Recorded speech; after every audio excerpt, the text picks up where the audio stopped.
પાઠ્યપુસ્તક મંડળની નફાખોરી પર કોંગ્રેસના પ્રહાર। કોંગ્રેસ પ્રવક્તા હેમાંગ રાવલે કહ્યું કે મંડળ મોંઘા ભાવે પુસ્તકો વેચીને નફો રળે છે। વિદ્યાર્થીઓનું રિઝલ્ટ ન બગડે તે માટે ચેપ્ટર ઘટાડાયા છે।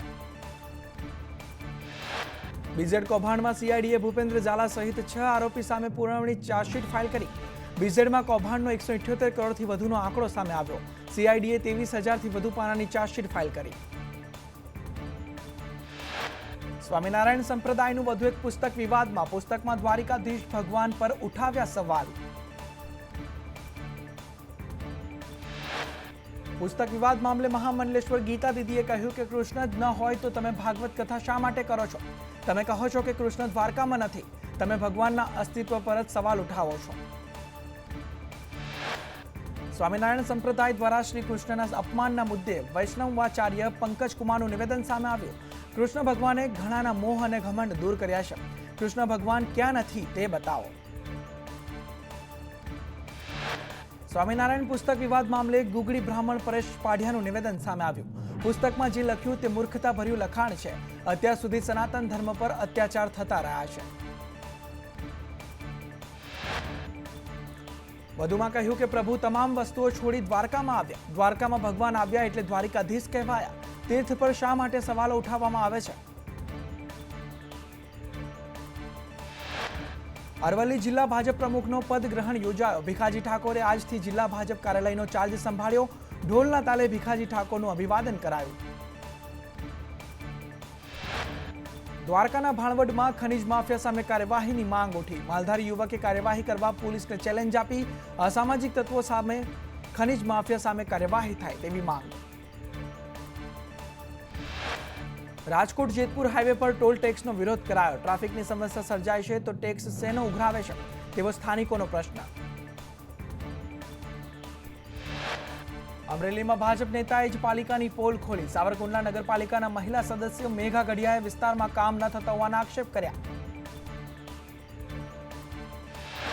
ખેડાના માતરમાં ભાજપ કાર્યાલયનું વીજ કનેક્શન કપાતા વિવાદ સર્જાયો। ભાજપ કાર્યાલયનો ગેરકાયદે કબજો કર્યાનો પણ આક્ષેપ પૂર્વ ધારાસભ્ય કેસરીસિંહ સોલંકીએ આક્ષેપ કર્યા। જામકંડોરણાના રાજપરા ગામે એસએમસીએ વિદેશી દારૂ મામલે પીઆઈની બદલી કરી। જામકંડોરણા પોલીસ મથકના પીઆઈ એલજી નકુમની લીવ રિઝર્વમાં બદલી કરવામાં આવી।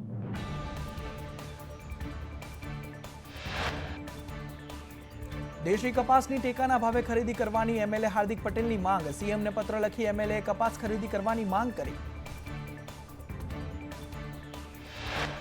ભાવનગર ડિસ્ટ્રિક્ટ બેંકમાં ભરતી કૌભાંડમાં યુવરાજસિંહ જાડેજાના આક્ષેપ।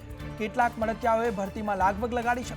બેંક ડિરેક્ટરના સગા સંબંધીઓને નિમણૂક અપાયાના યુવરાજસિંહે આક્ષેપ લગાવ્યા।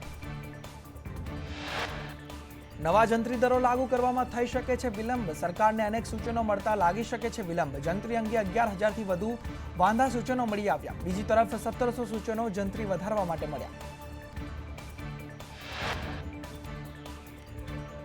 મિલકતના દસ્તાવેજની નોંધણી માટે સરકારનો નિર્ણય। ખુલ્લા પ્લોટના દસ્તાવેજમાં અક્ષાંશ રેખાંશ જરૂરી છે। દસ્તાવેજમાં અક્ષાંશ રેખાંશની નોંધ ન કરાય તો દસ્તાવેજની નોંધણી ન કરવાનો આદેશ આપવામાં આવ્યો। વડોદરાના અમિત ગુપ્તાની કતારમાં ધરપકડ। અમિત દુબઈમાં કતારમાં કંપનીમાં હેડ તરીકે ફરજ બજાવતો હતો તેની ધરપકડ કરવામાં આવી। 80 દિવસથી અમિત ગુપ્તાને ગોંધી રાખ્યાનો પરિવારજનો આક્ષેપ લગાવ્યો। અમિત કતારની સ્ટેટ સિક્યુરિટીએ ધરપકડ કરી હતી। પરિવારે પીએમઓ વિદેશ મંત્રાલયને રજૂઆત કરી।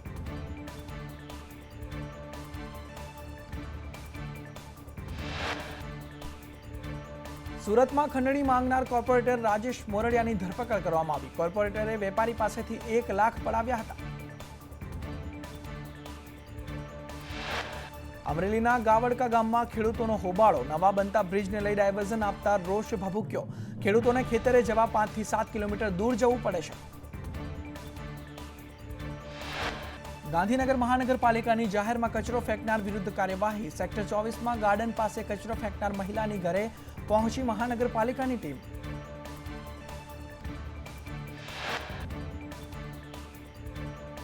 અમદાવાદના નિકોલમાં ઓરડાના પ્લોટ બન્યો માથાનો દુખાવો। પ્લોટમાં ખાણીપીણી બજાર બનતા ન્યુસન્સ વધ્યું હોવાનો સ્થાનિકોનો આક્ષેપ।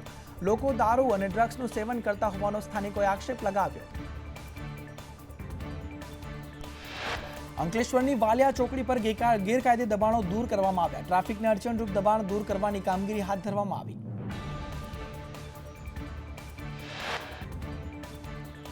સોમનાથમાં રામ મંદિર પાસેના ગેરકાયદે દબાણો દૂર કરાયા. 30થી વધુ ગેરકાયદે રહેણાંક મકાન તોડી પાડવામાં આવ્યા. સોમનાથ ટ્રસ્ટ અને દબાણકારો વચ્ચે ચાલતા વિવાદમાં કોર્ટે સોમનાથ ટ્રસ્ટની તરફેણમાં ચુકાદો આપ્યો. ભાવનગરમાં 5 દિવસમાં 766 દબાણો દૂર કરાયા. ગઢેચી શુદ્ધિકરણ પ્રોજેક્ટમાં અડચણરૂપ દબાણ દૂર કરવામાં આવ્યા. ગોધરામાં એસડીએમ સાથે અસામાજિક તત્વોએ દાદાગીરી કરી. એસડીએમએ લીલેશરા ગામે ગેરકાયદે લાકડા ભરેલ ટેમ્પો રોકી કાર્યવાહી હાથ ધરી હતી. જૂનાગઢમાં ભેસાણની સરકારી કોલેજ આવી વિવાદમાં. આસિસ્ટન્ટ પ્રોફેસર સચિન પીઠડિયાએ વિદ્યાર્થીનીને બીભત્સ મેસેજો મોકલ્યા. મહેસાણામાં બાળકોને 2 વ્હીલર આપનાર 11 વાલીઓ સામે ટ્રાફિક પોલીસની કાર્યવાહી. ટ્રાફિક પોલીસે મહેસાણાની સાર્વજનિક વિદ્યાલય પાસે ચેકિંગ હાથ ધર્યું હતું. સાયલાના ચિત્રાલંકમાં કોલસાના ખાડાઓ પર તંત્રનો દરોડો. લીંબડી પ્રાંત અધિકારીની ટીમે કોલસાના ગેરકાયદે કાળા કારોબારનો પર્દાફાશ કર્યો. ખનીજ માફિયાઓમાં ફફડાટ ફેલાયો.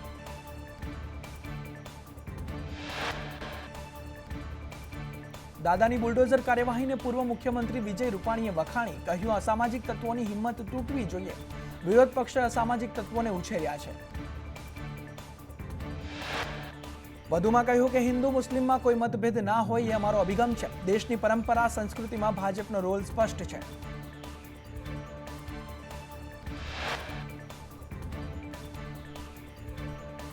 પૂર્વ મુખ્યમંત્રી વિજય રૂપાણીનું ઘૂસણખોરો અંગે નિવેદન. કહ્યું, ઘૂસપેટિયાઓને દેશમાંથી હટાવવાના છે. ઘૂસપેટિયાઓના કારણે જ દેશને મોટા પાયે નુકસાન થઈ રહ્યું છે.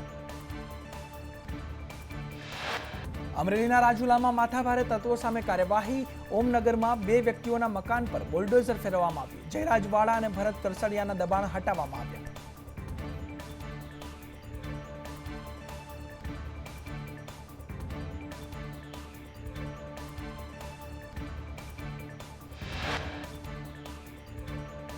સુરતમાં અસામાજિક તત્વો સામે કાર્યવાહી કરવામાં આવી. અસામાજિક તત્વોના ગેરકાયદે દબાણ દૂર કરાયા. ડીજીવીસીએલ દ્વારા ગુનેગારોના વીજ કનેક્શન પણ કાપવામાં આવ્યા.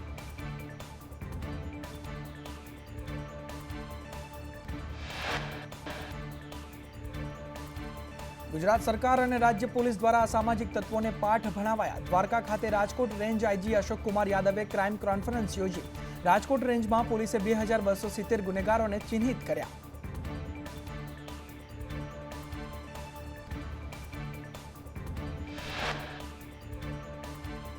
અમદાવાદ ફતેવાડીના કુખ્યાત ગુનેગાર મુશીરની હવેલી પર દાદાનું બુલડોઝર ફરી વળ્યું. મુશીર પ્રોપર્ટી વડાવી, હત્યા, મારામારી, ખંડણી જેવી ગુનાહિત પ્રવૃત્તિમાં જોડાયેલ છે.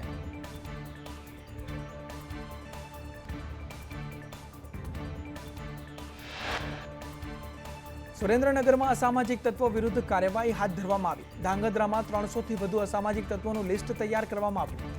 ધાંગધ્રામાં ગુનેગારોનું વીજ કનેક્શન કાપી દંડ પણ ફટકારવામાં આવ્યો છે.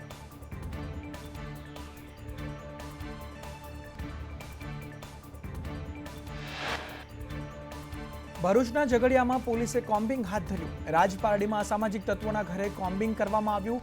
1ને તડીપાર કરાયો. 2ના ગેરકાયદે દબાણ દૂર કરવામાં આવ્યા.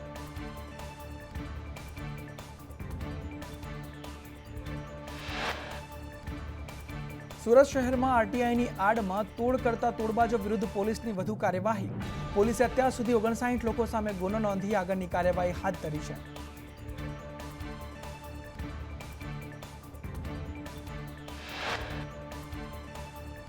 તોડબાજી કેસમાં મહાનગરપાલિકા અધિકારીની સંડોવણીની પણ તપાસ કરવામાં આવશે. શહેર બહારના લોકો પણ સુરત શહેરની આરટીઆઈ કરી તોડ કરતા હોવાનો ખુલાસો થયો.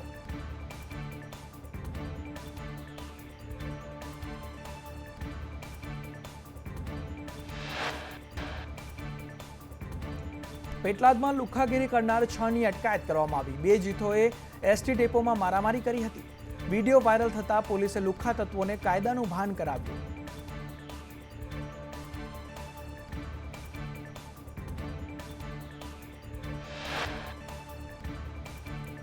વડોદરાના અમિત ગુપ્તાની કતારમાં ધરપકડ કરવામાં આવી. પીડિત પરિવારે સાંસદ સાથે મુલાકાત કરી.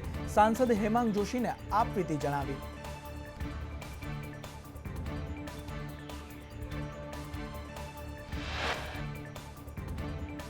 મોરબીમાં 10 વીઘા જમીનના બોગસ દસ્તાવેજ બનાવી કૌભાંડ આચરવામાં આવ્યું, જેની ફરિયાદ બાદ પણ કાર્યવાહી નહીં થયાનો આક્ષેપ અરજદારે લગાવ્યો છે.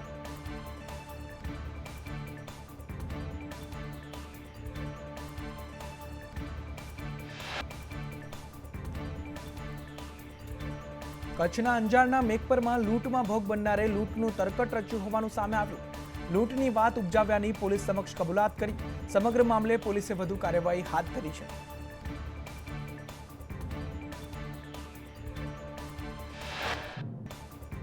સુરતમાં આરટીઆઈ એક્ટિવિસ્ટ અને કથિત પત્રકારો વિરુદ્ધ પોલીસ કમિશનર અનુપમસિંહ ગહેલોતની લાલ આંખ જોવા મળી. ન્યાય દર્શન પેપરની માન્યતા રદ કરવા કલેક્ટરને પત્ર લખ્યો.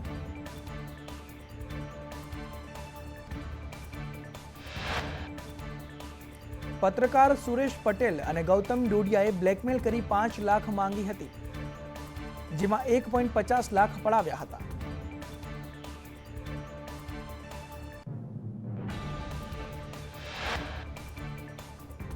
દેશી કપાસની ટેકાના ભાવે ખરીદી કરવા માંગ ઉઠી. વિરમગામના ધારાસભ્ય હાર્દિક પટેલે મુખ્યમંત્રીને પત્ર લખીને માંગણી કરી છે.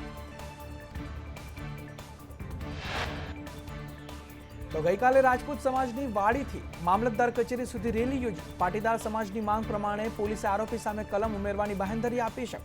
સગીરના પિતાએ ધંધો રોજગાર ચાલુ રાખવા કહ્યું હતું.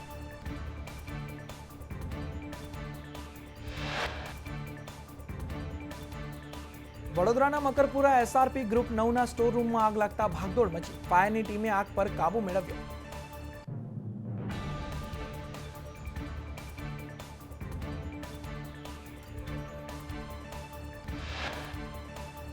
બાવળા બગોદરા હાઈવે પર દૂધ ભરેલું ટેન્કર પલટતા રોડ પર દૂધ ઢોળાયું. મહેસાણા તરફ જઈ રહેલું દૂધના ટેન્કરનું આગળનું ટાયર ફાટતા અકસ્માત સર્જાયો હતો. રોડ પર દૂધ વહેતા વાહન ચાલકોને ભારે પરેશાની વેઠવાનો વારો.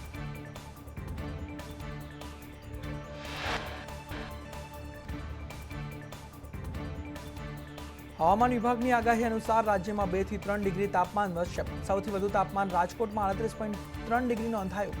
અમદાવાદનું મહત્તમ તાપમાન 37 ડિગ્રી રહેવાની આગાહી કરવામાં આવી.